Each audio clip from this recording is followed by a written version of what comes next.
নমস্কার বন্ধুরা, আমি সঞ্জয়। আজকে আর একটা ফার্নিচার নিয়ে আপনাদের সামনে এসেছি। এটা একটা ওয়ার্ড্রপ, আর এটারই ডিটেলস নিয়ে আপনাদেরকে এই ভিডিওতে আমি জানাবো। তো আপনারা যদি এইটার ডিটেলস জানতে চান তাহলে অবশ্যই ভিডিওটি প্রথম থেকে শেষ পর্যন্ত দেখুন, আর আমাদের পেজটাকে যদি ফলো করে না থাকেন তাহলে অবশ্যই ফলো করে যাবেন।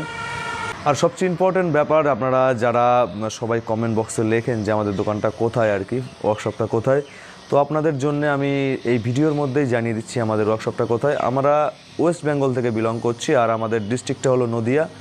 আপনারা কৃষ্ণনগর রেলওয়ে স্টেশন থেকে বাস ধরে কিন্তু ডাইরেক্ট গাছা বাজারে চলে আসতে পারেন, আর আমাদের ওয়ার্কশপটা কিন্তু গাছা বাজারে। ডেসক্রিপশনে দেওয়া নম্বর থেকে আপনারা ডাইরেক্ট যোগাযোগ করে কিন্তু এখানে আসতে পারেন।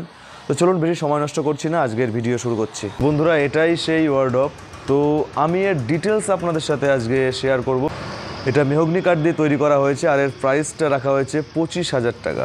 আর এটাই যদি আপনারা সেগুন কাঠ দিয়ে করেন তাহলে কিন্তু এর রেটটা একটু বেড়ে যাবে, তাহলে আপনার 30,000 টাকা পড়ে যাবে। তো চলুন এর মধ্যে কি কি আছে একবার দেখে নেই। তবে সাধারণ ওয়ার্ড্রপের থেকে কিন্তু একটু সাইজে ছোট আছে এটা।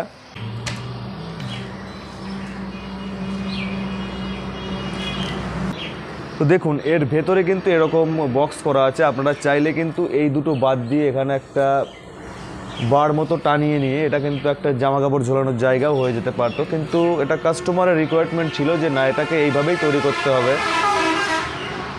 তো সেই কারণেই কিন্তু এটা এইভাবেই তৈরি করা হয়েছে। আর আপনারা দেখতে পাচ্ছেন নিচে একটা ড্রয়ার সিস্টেম আছে। এই ড্রয়ার সিস্টেমটাও আপনাদেরকে খুলে দেখাচ্ছি আমি। ড্রয়ার সিস্টেমটাও আমি খুলে আপনাদেরকে দেখাচ্ছি। নিচে কিন্তু একটা ড্রয়ার সিস্টেম রয়েছে,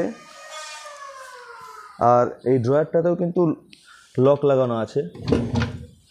আপনারা চাইলে কিন্তু সাইজ এর থেকে বড় করতে পারেন, তাহলে প্রাইসটাও একটু বেড়ে যাবে।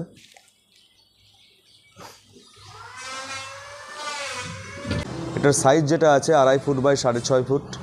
আপনারা যদি এর থেকে বড় চান তাহলে কিন্তু এর থেকে বড় তৈরি করা যাবে। তো অবশ্যই আপনারা কমেন্ট বক্সে জানান যে ফার্নিচারটা কেমন লাগলো আপনাদের। আর যদি অর্ডার করতে চান তো আমাদের ঠিকানায় অবশ্যই যোগাযোগ করুন। আমাদের ঠিকানায় যদি পৌঁছাতে অসুবিধা হয় তাহলে কিন্তু ডেসক্রিপশনে দেওয়া নম্বর থেকেও আমাদের সাথে যোগাযোগ করতে পারেন। আমরা আপনাদেরকে বলে দেবো কীভাবে আসতে হবে। এই পাল্লাটায় যে ডিজাইনটা করা হয়েছে এটা কিন্তু চাইলে আপনারা আলাদা ডিজাইনও করতে পারেন, সেটা কোনো ব্যাপার না। এটা কাস্টমার চেয়েছে বলে এরকম ডিজাইন করা হয়েছে।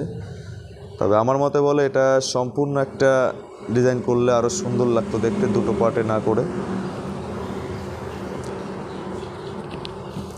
তো বন্ধুরা, ফার্নিচারটা কেমন লেগেছে অবশ্যই আমাদের কমেন্ট বক্সে জানান। আজকের মতো এইটুকুই, ধন্যবাদ।